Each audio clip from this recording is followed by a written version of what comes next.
how to communicate with a manipulator, how to neutralize a provocateur, how not to be provoked. Provocation. The goal of the provocateur is to make you react, to feel fear, shame, guilt, anger, and other emotions that throw you off balance. They want you to start justifying yourself, defending, arguing, responding, and so on. If you start justifying yourself, you've already lost. That means you're guilty. If you start arguing, you've lost again. That means you're insecure. If you get angry and attack back, you've lost. They'll say, "Why are you so angry?" If you stay silent, endure, or swallow it down, you're labeled a pushover, accepting the role of the victim. So how do you respond to provocations if any response you give will be used against you? How do you react if any reaction will be wrong? Even doing nothing will be seen as the wrong reaction. To provoke you into an emotional response, all they need to do is hit on your values, criteria, fears, needs, pain points, and weaknesses, things charged with emotion for you, things you can't ignore.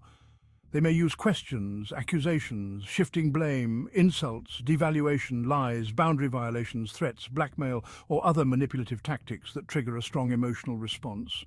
For instance, "You're a nobody," or "You can't do anything right," or "What nonsense, that's pure rubbish," or "Look what you've made me do, it's all your fault," or "Listen, if he hits you, he loves you." If you blink, you're an abuser.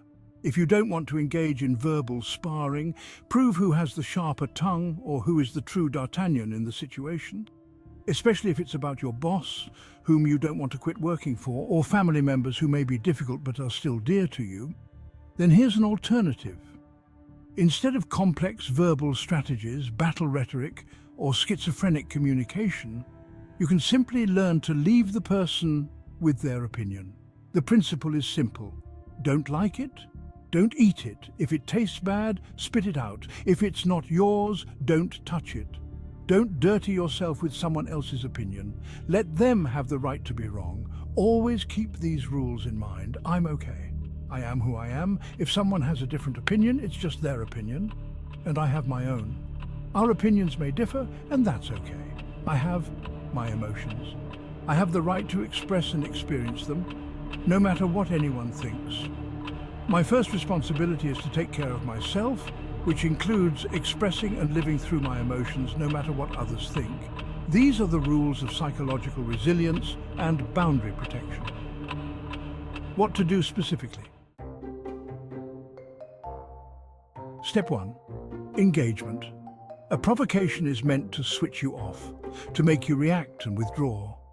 Instead, as soon as you feel like you've been hit, that you've reacted or are being emotionally swayed, do the opposite.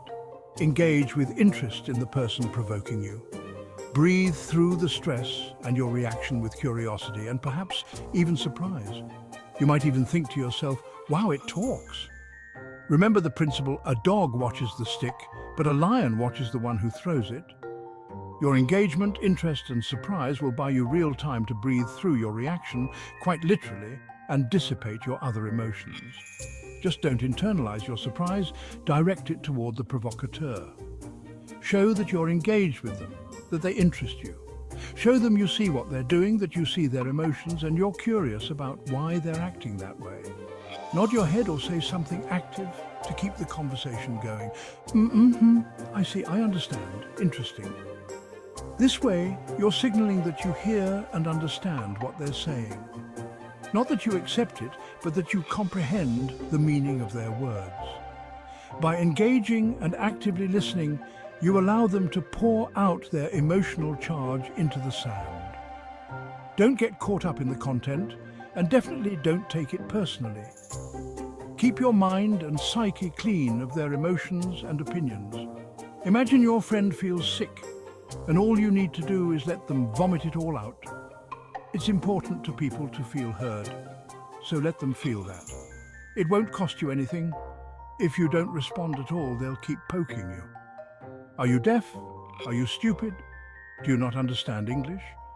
Your job is to help them spend their emotional charge, to let it all out. Once they're drained, we move to the next step.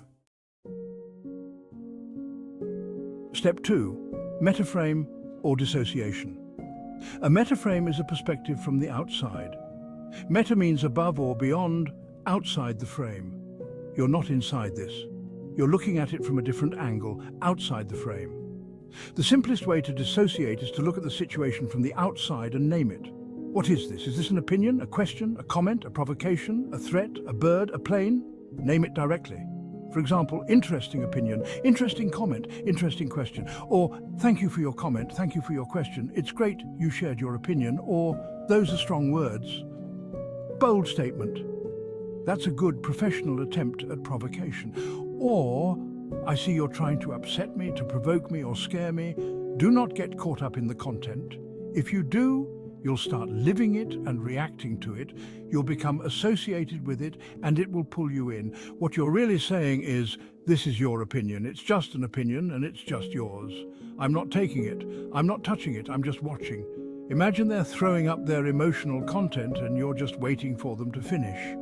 The metaframe helps you break free from merging with someone else's opinion and, at times, reveals the provocateur. It's a great tool because you can stay in it for a long time. For example, if someone tries to provoke you with, "That's all nonsense," you can respond, "Thank you for your opinion. You don't understand, it doesn't work that way. I'm glad you have your perspective on that. Don't you have anything to say about this?" Well, it's not the best question. Are you drunk? Well, that's not the most sober judgment. You're no longer in the space they're trying to drag you into. You're always above, always outside, and from there you can point, that's your opinion, that's your provocation, that's your question, that's your comment. Step 3, disposal. Once the opinion is isolated and you didn't get involved, you feel steady.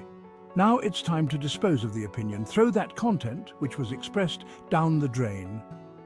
You can discard it, remove it from the background and close the dialogue.